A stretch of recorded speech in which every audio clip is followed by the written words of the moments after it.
Okay, well, welcome everybody. Thank you for coming. Today, we're having a little bit of a different format.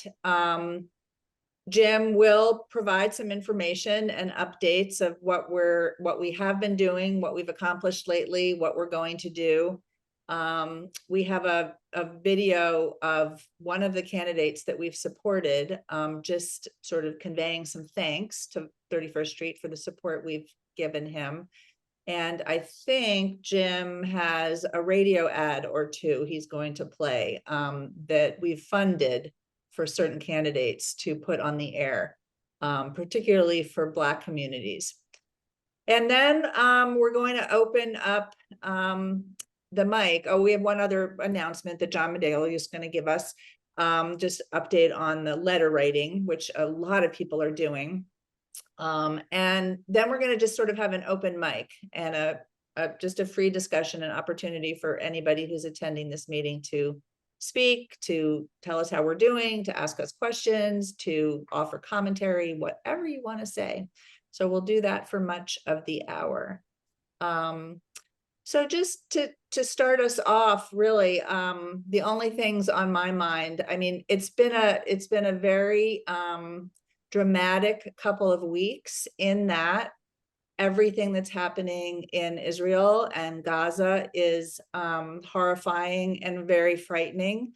I was in Providence, Rhode Island, a few days after the massacres in Israel, and my grandchildren go to a Jewish community center preschool, and it's always felt incredibly like just this friendly building that people come and go, and there's strollers and there's elderly people, and it's just a wonderful place. And when I showed up with my grandkids, it was heavily guarded with security. And the security guards were incredibly friendly and polite and nice, trying to make everybody feel like it wasn't craziness, but it really felt alarming. It was just noticeable. And, you know, we've all been reading about what's happening both in Israel and in Gaza, and it's horrible. But what's also just been so dramatic over the last 2 weeks is the contrast between what the Republicans are doing in the House or not doing, and the capacity of the Biden administration to take brave and productive action. I mean, we don't really know if the action that they're taking is going to bear fruit in the long run, but that administration jumped in really quickly. Biden's speech on October 10th was amazing. If you haven't listened to it, I recommend it. Anybody that you come across who says we're run by, you know, an old guy who can't put two words together and is not going to be able to lead the country should listen to that speech. There's also video out there of Blinken in a huge crowd speaking one-on-one to a young person who had been at that dance group that had been massacred and kidnapped. She was one of the people that escaped. And there's just an incredible video of Blinken just talking with her and being very moved and touching her shoulder and her crying with him.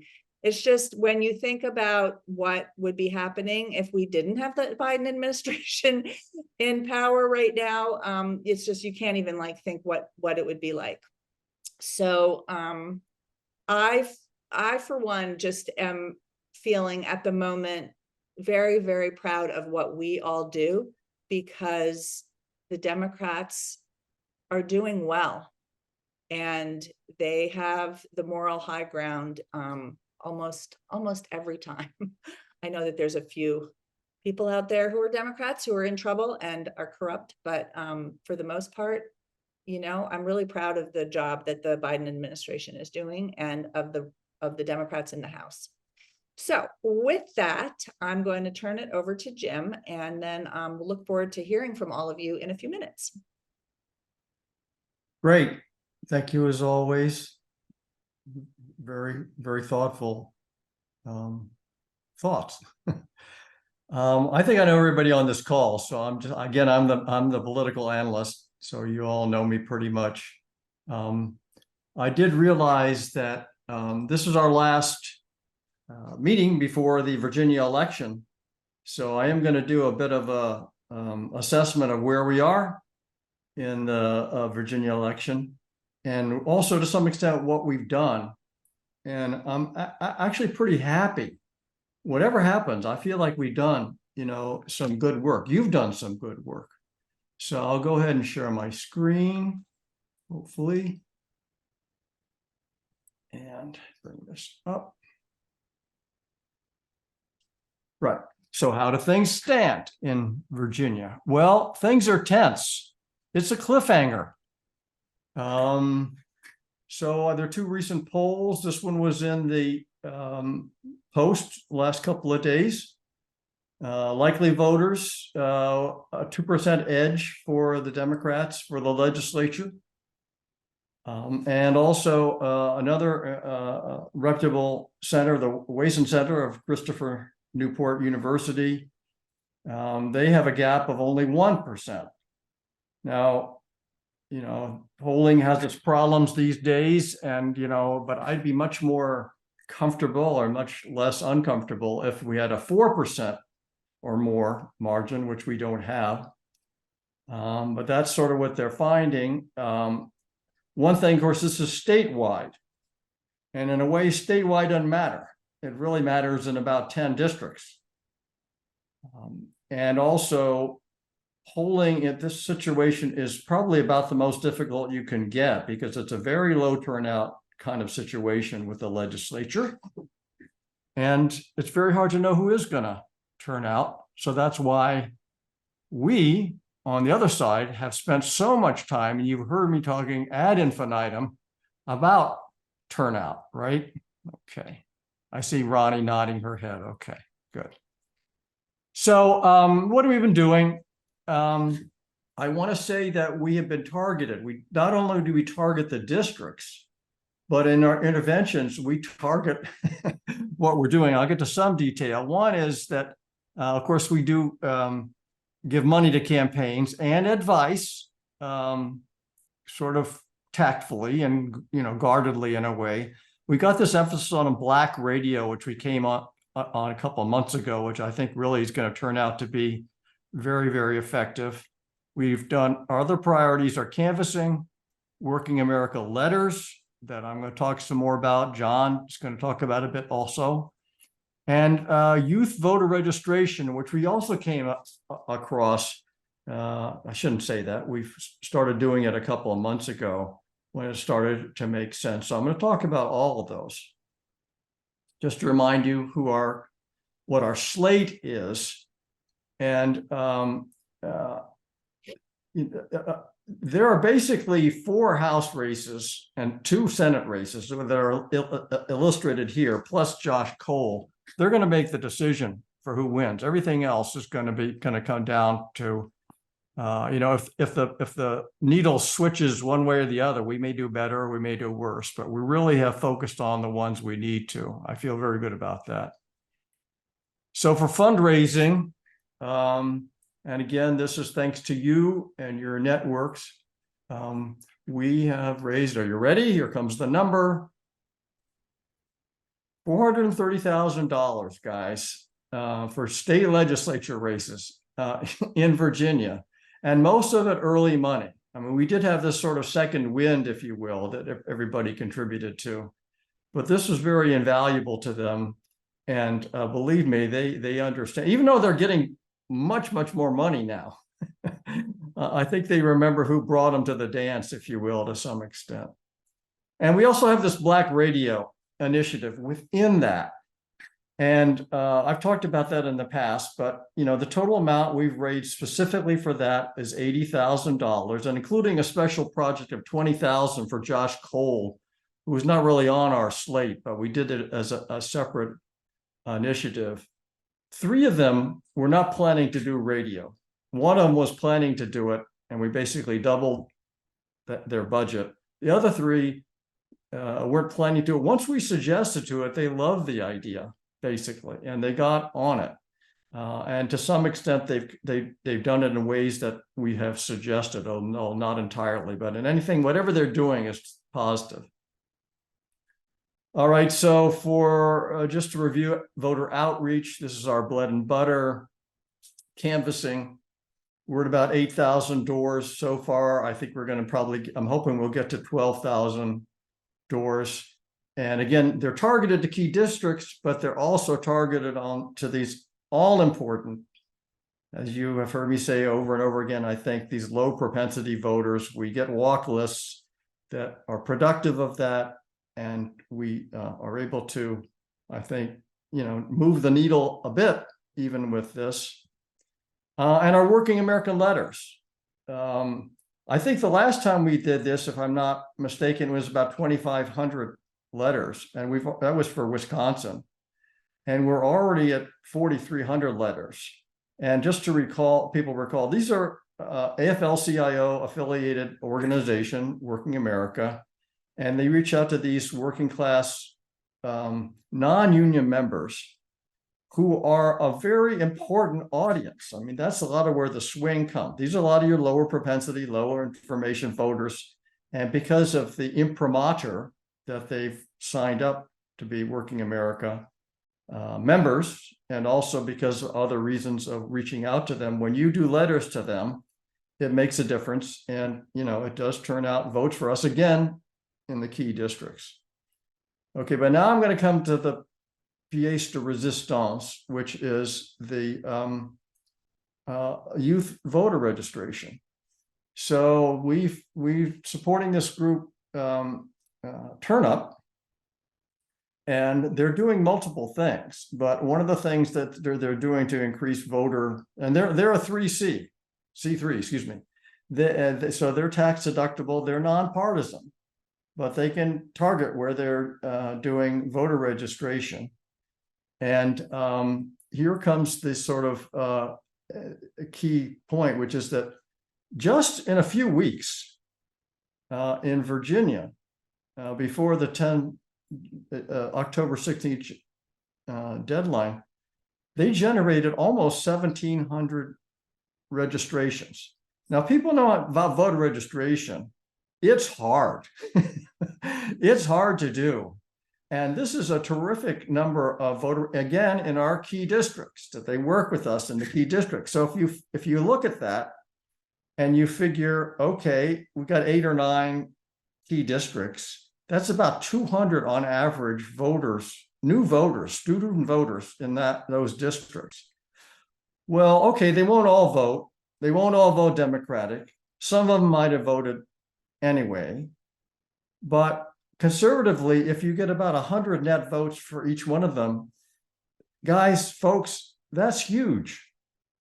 That really does move the needle. These are races where 100 or 200 votes often decide the election. So this pound for pound, this is probably the best thing that we've done. Though I don't want to denigrate a lot of the other stuff that we've been doing, but I think for this. But the other thing is, they're going to continue to register voters through December in Virginia. They also, by the way, they do it these 3 different ways. And what they call relational is like virtual. So they do it through the internet, through social media.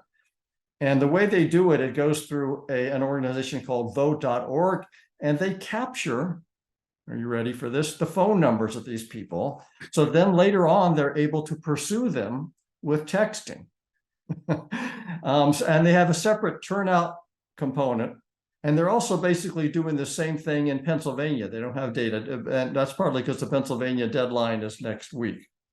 Pennsylvania has important elections too. That's why we're doing it. So that's why I'm saying it's just the beginning of this effort. All right. So we do have a video from Monty Mason. And I think there's general consensus that along with Russell Perry, his election, those are the 2 elections that are going to determine who wins in the Senate.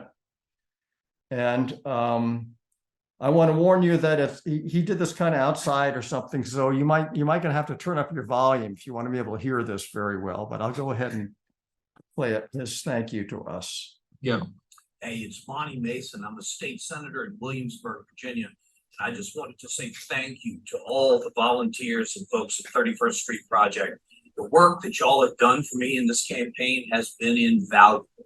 On the ground, you've knocked over 1,200 doors for me and raised just at $50,000, helping me to provide critical infrastructure for my campaign and just get the message out.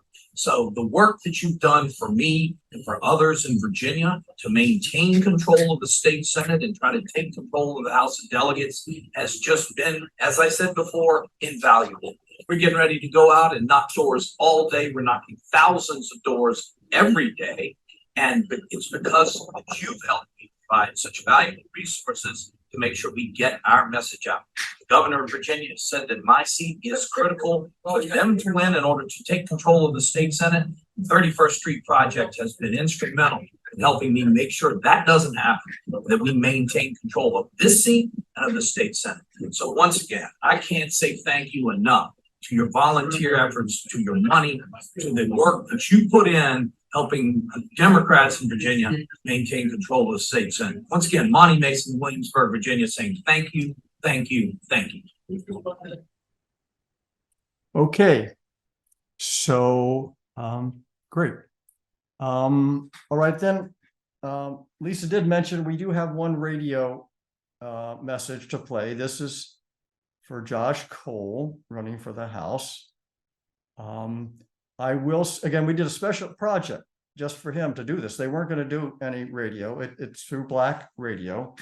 And we took the position, as we have in other situations, that, you know, when you're talking to a supportive audience, you can be pretty vigorous in some of the kind of things that you want to say. So when you listen to this, you'll see, I believe, that they were indeed vigorous. So this is radio and it runs for a minute. So you'll just hear the audio. Martin Luther King Jr. shouldn't be controversial, but Republicans in Richmond are trying to wipe his legacy from our schools. This isn't a joke. These Republicans actually pushed to erase Dr. King from our textbooks. They are some of the worst Trump-loving MAGA extremists we've ever seen. Even after January 6th, even after all his criminal behavior, they defend Trump and do whatever he says. Thankfully, Joshua Cole is fighting back. As delegate, Joshua stood up for our rights, the right to vote, the right to organize, the right to a fair wage, and the right to good public schools.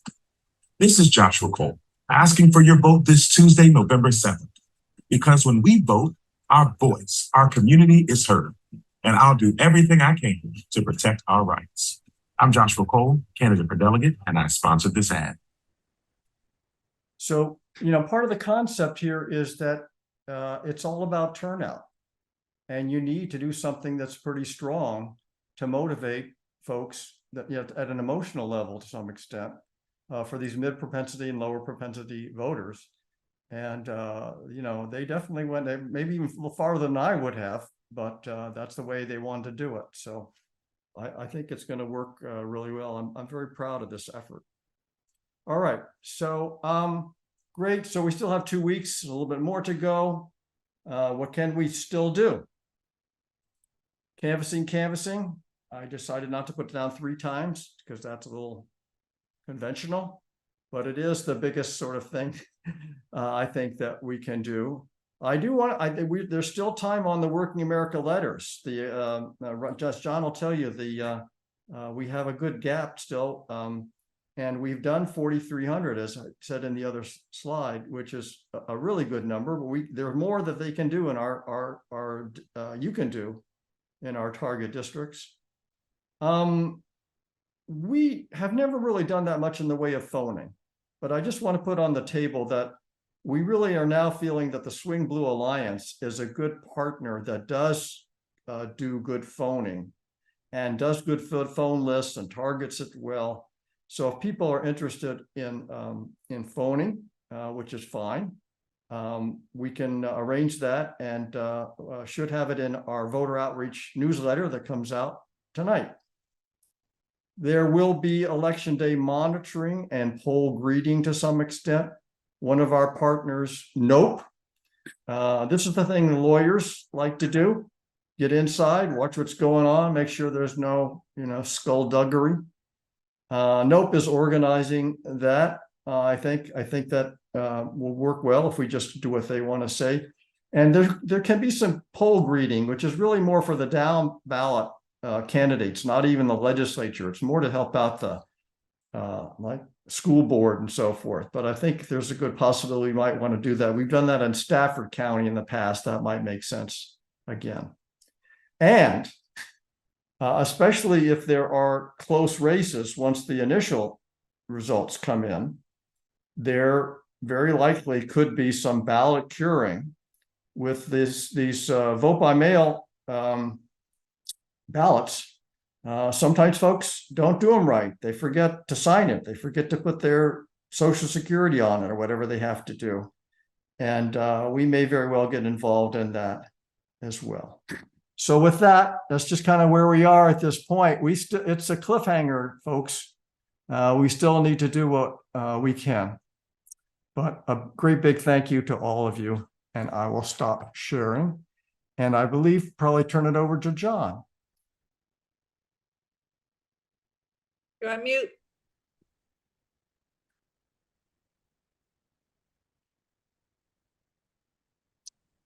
Sure enough. Okay, so thank you, Jim. As Jim said, we're supporting Democratic candidates in Virginia through all sorts of means: fundraising, youth voter registration, canvassing. And so to complement the work, we're also running a campaign to send letters to Virginia voters who are members of Working America. Now, Working America is an AFL-CIO unit that does outreach to non-union people. And of course, many of these members are blue collar, non-college, so they really are an important constituency. And these letters tell people the importance of voting and gives them a schedule for voting. And so the letters are helpful. And so far, we have 62 volunteers and actually 4,300 letters, but it's been updated. Now it's 4,350 letters.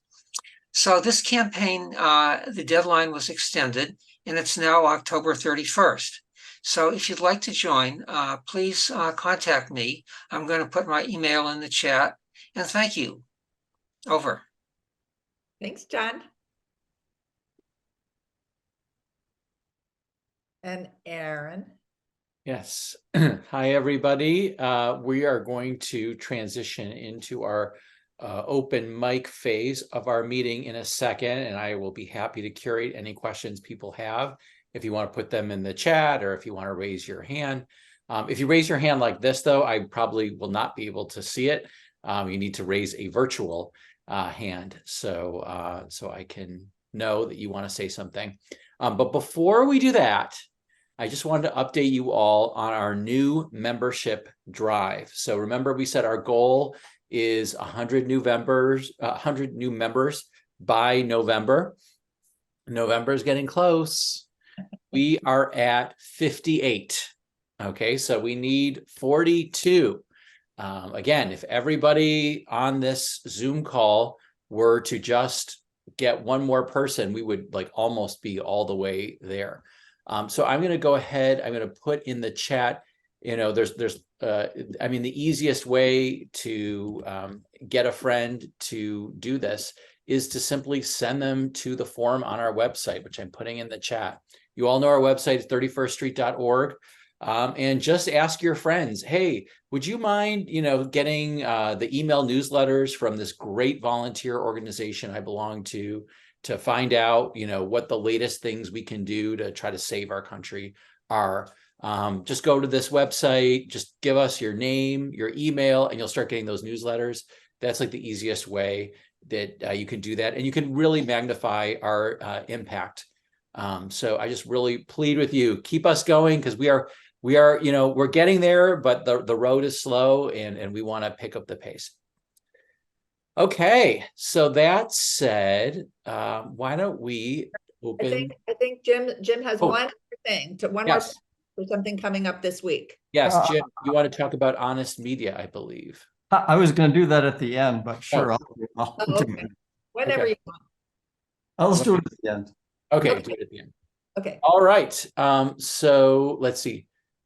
Julie Greenberg, I think you had your hand up and Victoria has her hand up. Julie, did you want to say something? No, I just wanted to make sure that we got an announcement in on Okay, Honest Media, so. okay. Just keeping Jim honest here. Thanks, Julie. We appreciate it. Okay, Victoria, you have your hand up. The floor is yours. Thanks. I actually have a couple of points. The first one is I've been out canvassing a couple of times for Josh Thomas out in Manassas. And the staff there have done a really good job of getting organized and getting us out the door very quickly. So whatever George or whoever has done to sort of prep them on how to get this thing going, I really say hats off, because I've got no patience for all this standing around and eating snacks and all that nonsense. So the fact that we've gotten rid of that, and also that the candidates showed up a couple of weeks ago, was extremely helpful, because we were able to say to the voters, oh, I just came from talking to Josh, and he said this and that. So that's very good if they can do that. So that's my positive thing. My more challenging thing is about the Working America letters. I tried to do some on a previous iteration, and I found that the letters were extremely indirect. The message was very indirect. They don't, as I understand it, they aren't allowed or don't want to mention a candidate. So it's all very indirect and subtle and nuanced. And I couldn't even see the point of them. And I'm not the target audience, which, as John was explaining, is, a blue collar, more of a blue collar type of reluctant voter or occasional voter. So I don't want to put John on the spot right now, but I do think we should keep track of the effectiveness of these. I know it's very difficult. If maybe Working America has some kind of monitoring, because I didn't think that it was a good model at all. And I didn't think anyone would read past the first sentence. Maybe they've improved. Okay. Okay, let me respond to that. That was my first reaction when I started with Working America. The reasoning is that they've found that their people, if they see a political notice, they basically throw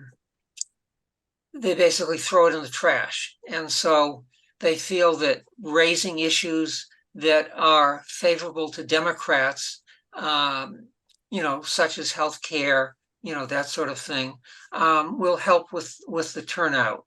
And they do a lot of data analysis. They do, pilot projects. They do, some letters like this, some letters like that, and see which, what works, what makes a difference. So it is a very carefully researched program.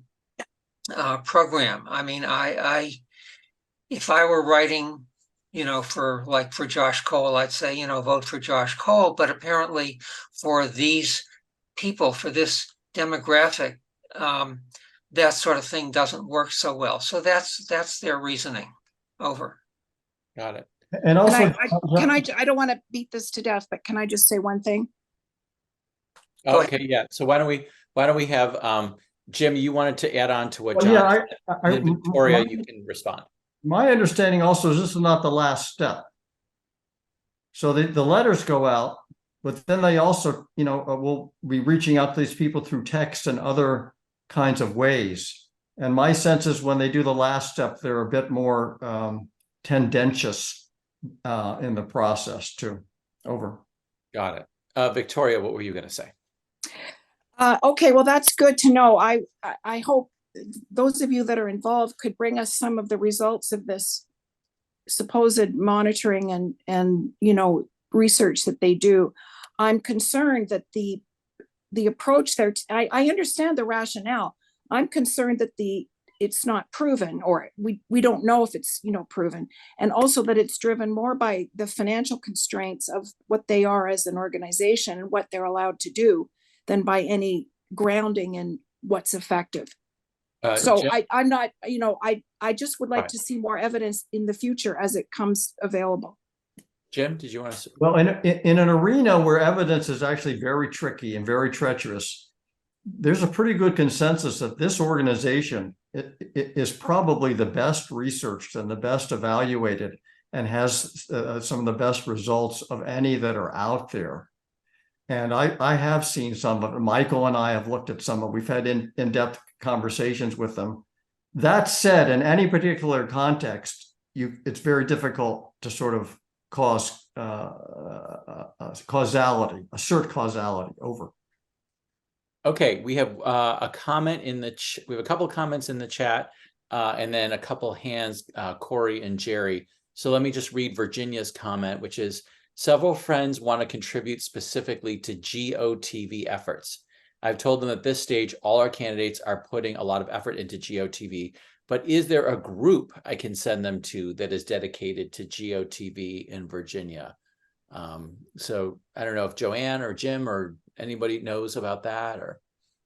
You mean a group other than us? Other than, yeah, I was just about to say, for the GOTV weekend, I am the captain of that weekend. We are, Jim, going to Newport News. Is that okay?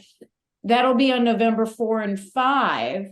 So I'm going to put my email in the chat, and also the Mobilize link to sign up for that Canvas weekend. If Virginia, that's what you were referring to. Can I talk? Can you hear me? Yes. Oh, okay.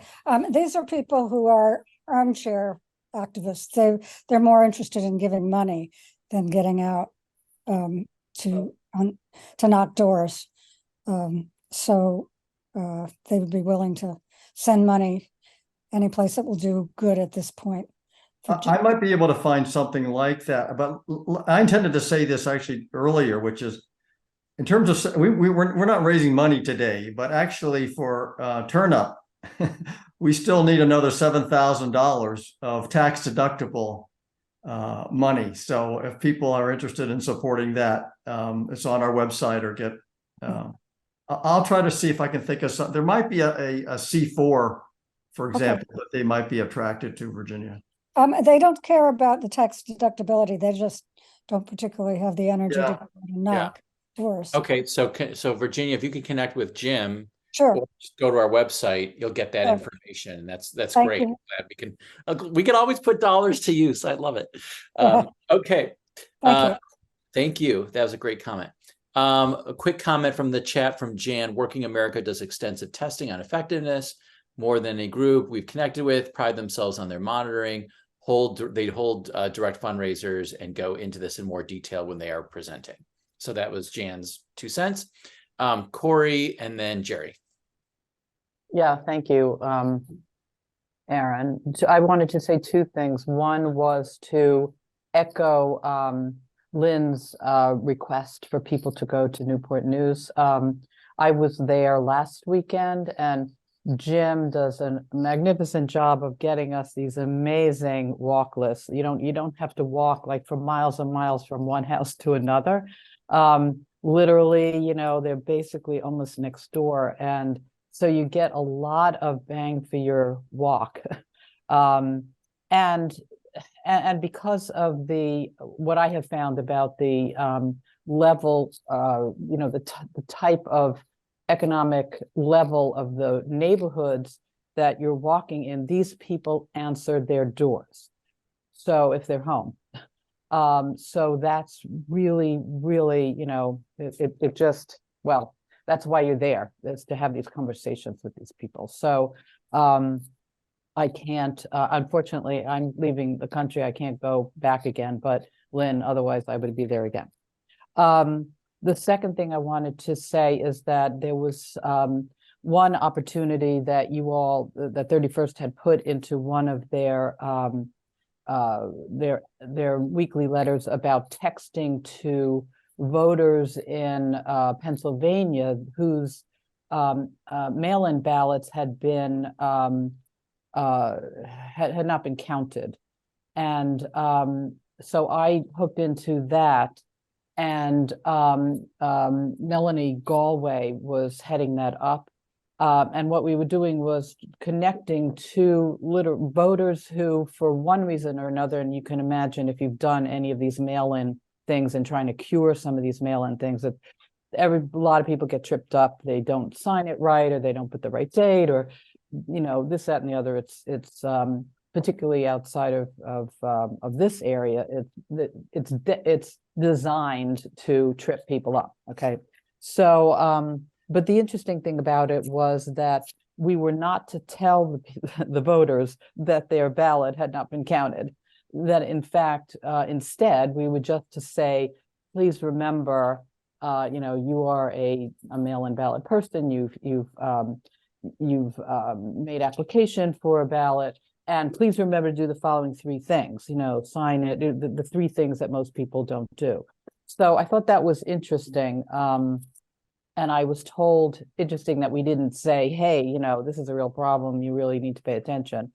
And what I heard when I asked the question, why not, is that some people get discouraged if they know that their ballot didn't count and wouldn't vote again the next time. And I thought, if they went through all the trouble of doing a mail-in ballot, why would they get discouraged? If anything, if I knew that it wasn't counted, I would be really pissed, and I would want to make sure I did it right the next time. But again, I'm not at the head of this, and I don't know. And so that's what we were doing. We had about 7,000 of these that we were supposed to contact, and we only had like 20 people doing it. So it was a real slog, and we didn't have the computer software to do it because someone had to pay for that, and people didn't have funds. So we were doing it on our phone, one by one.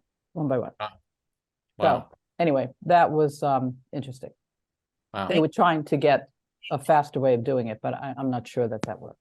Yeah, that's so interesting, because I've done a texting thing before where there's so have I. program. Yeah, you just boop, boop, boop, ba-doo. Yeah, Yeah, no, yeah. that, I don't know. Somebody said they didn't have the money to pay for that software. Sorry, I just a clarification. Why do you claim if you don't tell them that they messed up their ballot, then what's your reason for calling them? Telling them that thank you for being a mail-in ballot person, because they did have application in again to do mail-in ballots, and that we just wanted to remind them that these are the things that they needed to do, and thank them for doing them. And then if they responded, we were supposed to, mark that down so that. Sorry, I still don't understand. Did they mess it up on the previous Yes, election? the previous election, correct. Okay. Yeah. They hadn't done it yet I for this, see. because this election's coming up in November. I see. I didn't get that. Yeah, Okay, sorry, now I sorry. understand. Yeah. So it Yeah, wasn't- that's, yeah. I think that's very dicey to be not 100% honest with the people. If that ever got found out, that could fly back in someone's face. I know it's I not know. your rule. I'm just making an I'm just- observation. Just putting it out there. There you go. Yeah. Okay, Jerry, you had your hand up. Thanks for being so patient. Please go ahead. Oh, you're on mute. Jerry, we can't hear you. Could you unmute? Sorry. So about 4 years ago on the radio, I heard a Black Get Out the Vote activist saying that these were the reasons that many Black men do not vote. And if you look, so my first question is, to what extent is this on the list of Working America? And the second is, you might notice that healthcare is not there, which is, I guess it's reasonable, because if somebody is thinking about these other 4 things, healthcare is not high on their list. Okay. Well, on Working America, there's a huge number of issues that they can address, and I haven't seen them address these issues in any of several letter campaigns. It is probably a fairly narrow slice of the electorate, which may be why they don't do it. But in any event, they focus on more general things. This is Roberta. I'm driving, so I'm not on the video, but I've done Working America stuff too. And you did mention that. Sorry, you did mention that you were wondering about Black voters, and Working America absolutely is not limited. They reach out to. Sorry, I have to turn off my. Sorry. They reach out to voters of all different colors. And so, in fact, that's very interesting. They reach out to non-unionized working people, but not all of them are white. And that's kind of interesting. So thought that was important. Great. Thanks, Roberta, for chiming in. Okay, we have a quick note in the chat about our Honest Media event that is coming up. Maybe, Jim, this might be an opportunity for you just to tell us a little bit about what that is. Okay, well, then I'm going to share my screen, I hope.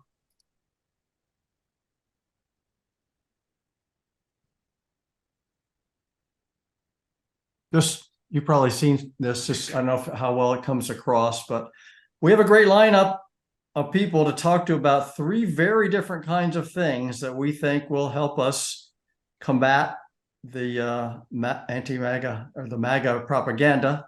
And we decided to call it Honest Media. I think it'll be really interesting for people. We're not trying to raise money. We're not trying to get some agenda across particularly. We do have a lot of good partners in other groups, and we're trying to increase interest in these kinds of projects. So Wednesday at 12, and the sign up is in the chat. Over. Great, this looks fantastic.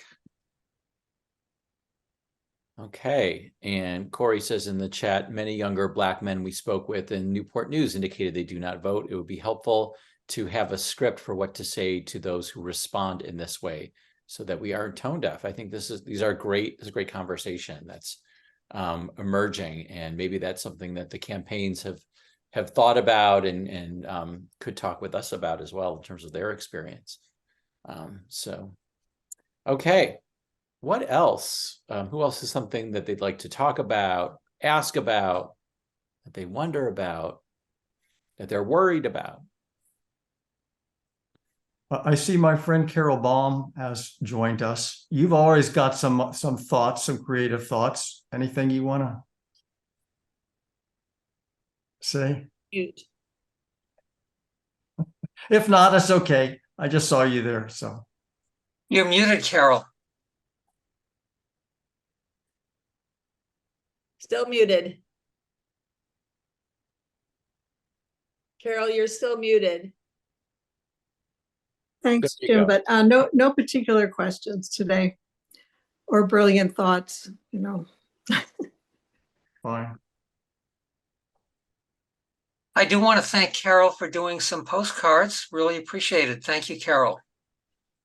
Oh, yeah, Susan and I, and actually Margie Pastor as well, through Blue Wave sent 200 postcards to Virginia.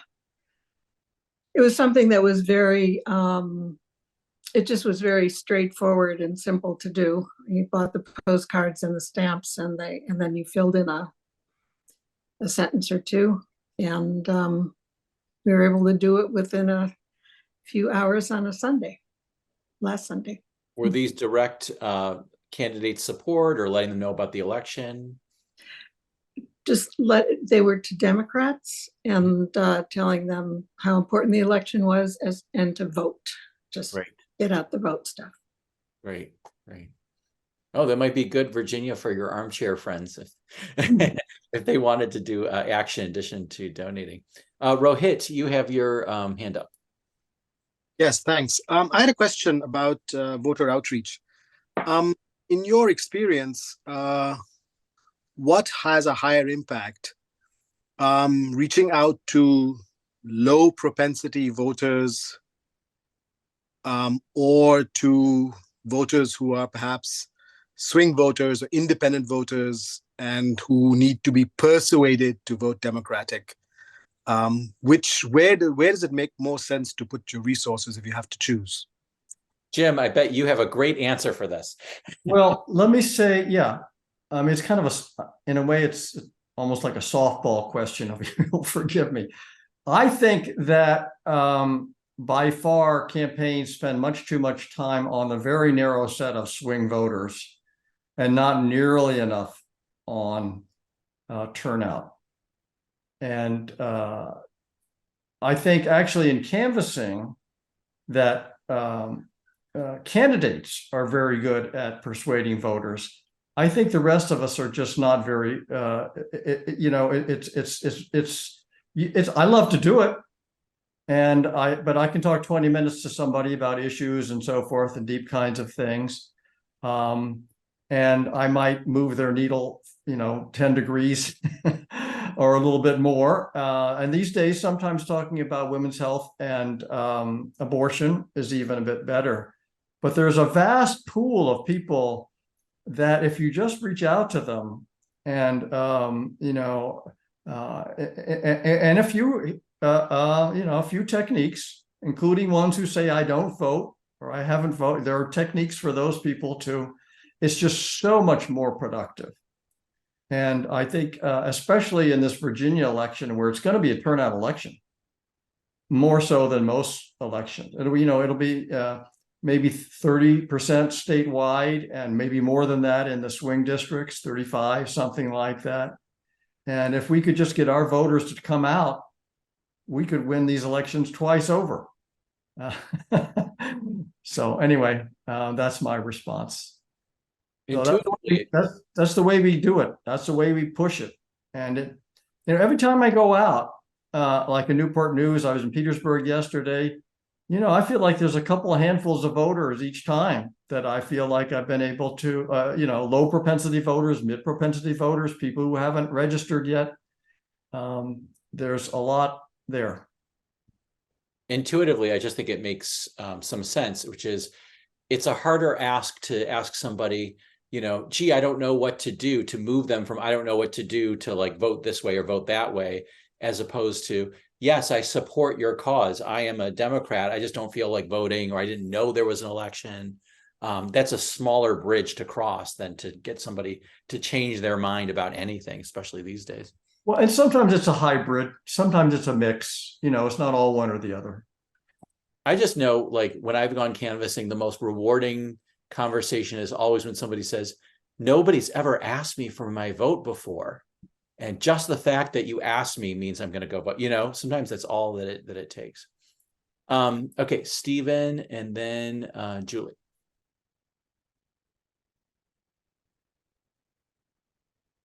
I just wanted to ask Jim, could you give us 2 minutes about what those things are you say to a kind of alienated voter that gets them to go and vote? That sort of is proof that you believe is effective. Well, if somebody says, I don't vote, and there's actually a course you can take on how to do this, and I don't remember all the points, but one of the things is, have you ever voted? And most of them will. Well, let me also say there are people that have felonies. You have to sort of sort that out. There's some people, so that, and a lot of times, oh yeah, I voted for Biden or I voted for Obama in 2012. Well, what was it that made you think about voting? What? And you sort of build on that. I often find that actually with young women, especially, I had one yesterday. Mother says, oh, I'm voting. Turns to her daughter, nah, I don't think I'm voting. I said, well, what do you think about women's rights and women's health? And bingo. So anyway, it's no one thing, but it's not all super hard either. Thanks. And, Stephen, we have that wonderful video, and maybe we can find a way to get that to Stephen. It's a video about canvassing that actually like goes through the different scenarios. And that it gives you like the language, like right there. I've seen some short ones, but the things that I encounter are people who are, this person promises stuff and things don't change. And I go and I voted and things don't change. And the kind of alienation stuff that I know I've encountered. Yeah. And the shorter things don't don't quite get there. I don't know, but Well, let me just say on Virginia, for that kind of thing, the two things I talk about, depending on who it is, I'll say, well, you know, they decriminalized marijuana, and that has a lot of currency with folks. And I also say, well, you know, they lowered the sales tax on groceries. And, you know, that's something everybody experiences. And it has some effect over. no, those are really good things. I'm thinking more about next November. That's all. Okay, we'll Okay, get you. We'll get you out, Steve. Oh. We need you out. Come out with us. Over. Okay, so Julie and then John and then Corey and George. Julie.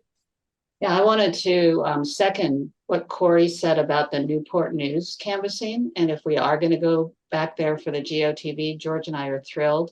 It's great canvassing.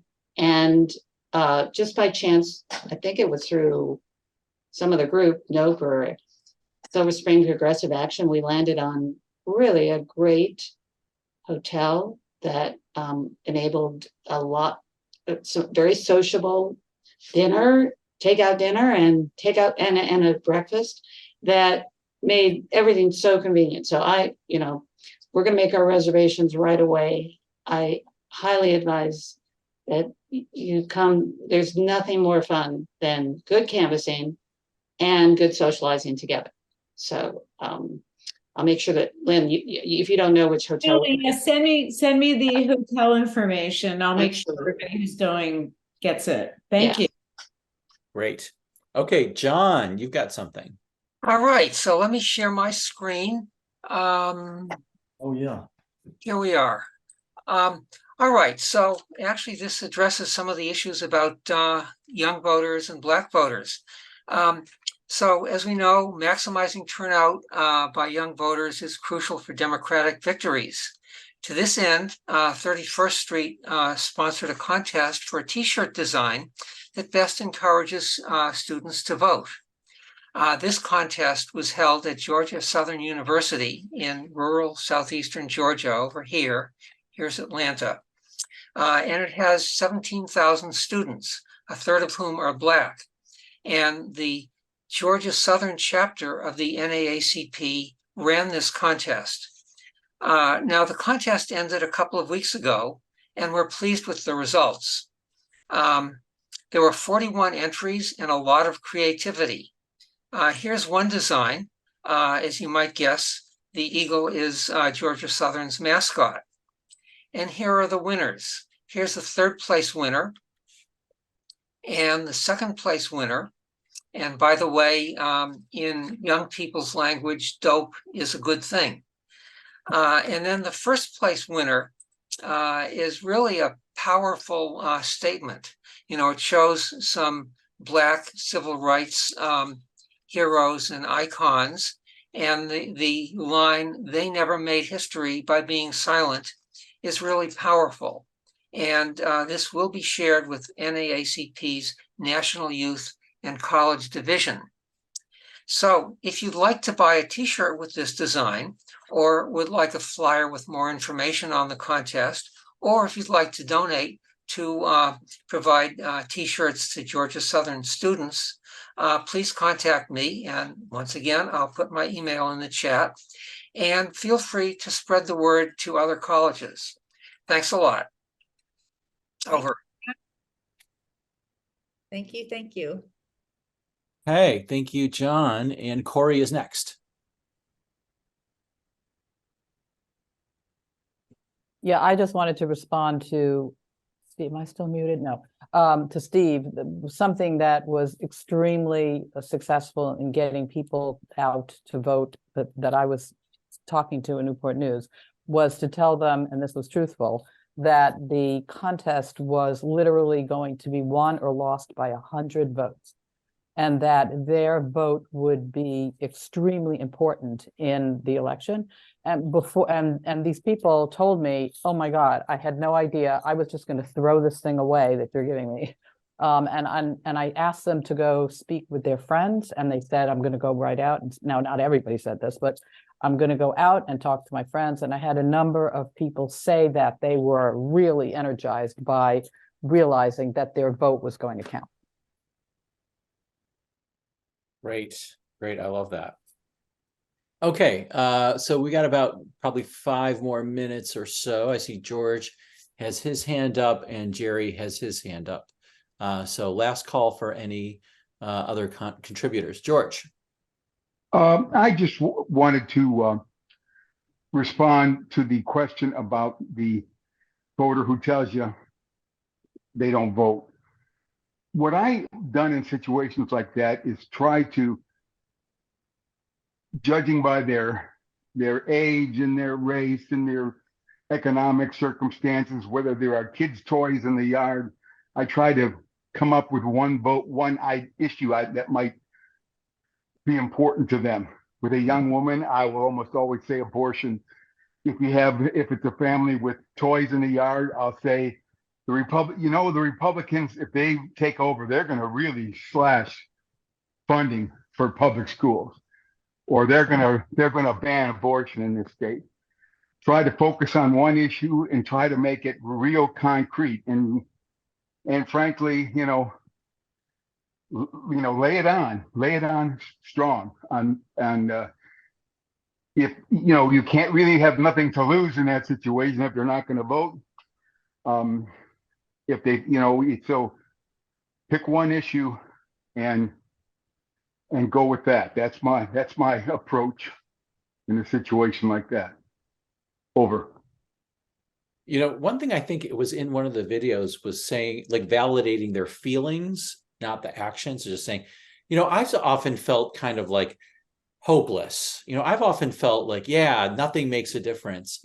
But that's why I'm out here today, because I've met this great candidate, Josh Thomas, and he's different. He really gets it. He's the real deal. He really listens. So that might be another technique to consider using, just like, rather than saying like, you're wrong or bad or for whatever reason for not voting, but kind of saying, I understand where that feeling is coming from, but here's a different direction to channel it in. Jerry, what were you going to say? So I wanted to follow up on this discussion.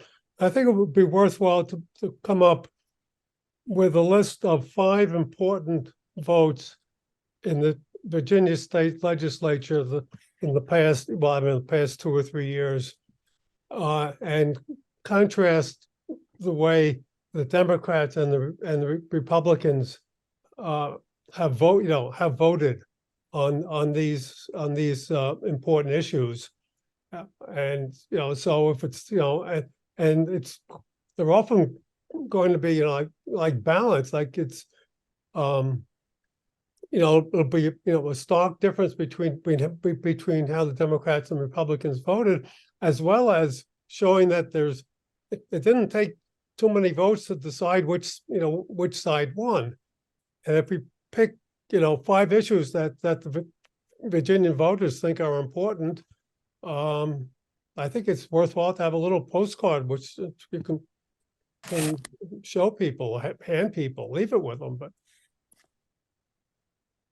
okay, yeah, have talking points ready. And I think actually a lot of times when we do these canvases, you get like talking points you can bring with you. So have those referred to. Yeah, but it's also important to show them that that it's the Republicans are, the actual numbers. The Republicans are voting this way, and the Democrats are voting that the other way. Mm-hmm, mm-hmm. Okay, so can I say wait, something on this yes, topic? Victoria, hang on. Sorry. Okay, so Victoria has her hand up, then Julie, and then I think Lisa will wind up. Okay, Victoria, go ahead. Sorry, Aaron. I asked Josh Thomas if we had one thing to say to the voters, or he wanted us to say one thing to the voters, what would that be? And he told me to talk about what the Democrats stand for on the topic of affordable housing. And I did exactly what he said whenever I got a chance. And it just was, it knocked it out of the park. That's what people want to talk about out there in Manassas. If anyone's going back out there, that's your golden issue. Great. That's a really good recommendation. I love it. Okay, Julie and then Lisa. Yeah, I just wanted to say that contrast of, what the Democrats have done, what the Republicans, there's a long list. It's already been put together.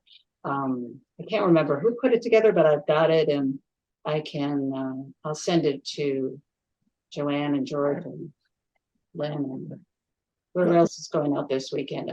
I think it came up in the Thursday briefing, didn't it? Yeah, it was Silver Spring Progressive Action. okay.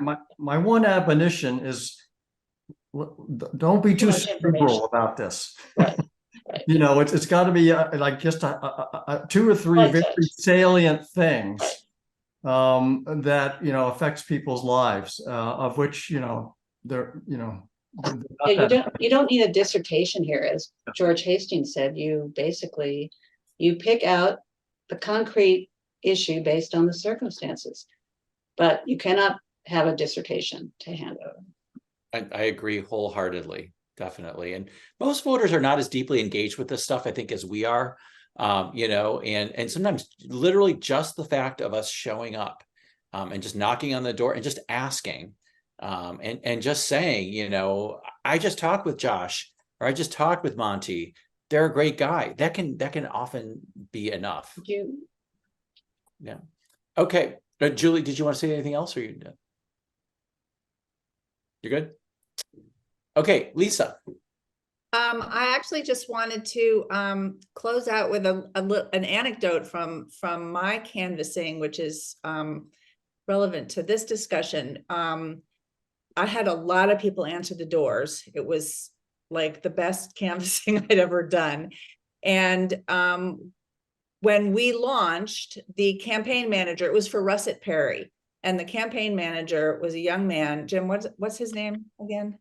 Russet Perry's campaign guy. About the field organizer, Jake. Anyway, Jake gave all of us his phone number and like told us to write it down on our maps, and said he was going to be available the whole day. And if we ever needed to call him, to just call him and he would pick up the phone. And one door that I knocked was a gentleman of color, and he was very skeptical about Russet Perry in particular. He said he had seen ads about her, that she was soft on crime. Jake had primed us that the ads were lies and told us a little bit about her being a prosecutor and putting away a lot of violent criminals. So I had that in my back pocket. And I said to him, like, do you have one issue that's important to you that I could speak to about Russet Perry? And he said, yeah, marijuana. What's her stand on marijuana legalization? And I didn't know the answer to that, actually. And I said, if you'll just wait 1 minute, I'm going to call the person that launched our that works for her campaign. And I called on my cell phone. I called Jake. He answered me. I asked him. He gave me the information, which was that she was in support of full legalization. I told him that. And he was happy that that was the answer about Russet Perry, but he was so amazed that I called somebody in power, got the answer, and gave it to him, that he was just like, oh my gosh, I'm voting for Russet Perry. So I just encourage people to, get the name and the phone number of the person who launches you and see if they're going to be available. I don't know if they're always available, because that just had incredible power. And just sort of, one option is, what's one thing that's really important to you? Let me find out about it for you. Maybe you can't call them all day long, but still, that's a technique. So thank you, everybody. No, that sense of being heard and listened to, that's like the number one thing we can provide at the doors. So yeah, exactly. Yeah. So it's been wonderful listening to you all. I'm really glad you came and spoke up. And remember, Wednesday noon is the Honest Media. And you need to register, and then you get the Zoom link. And we will be seeing you. We won't see you again until after the election. So we will, we're going to have another meeting shortly after Election Day, and hopefully we will see you then. So good canvassing and good letter writing and good everything. Thanks, everybody.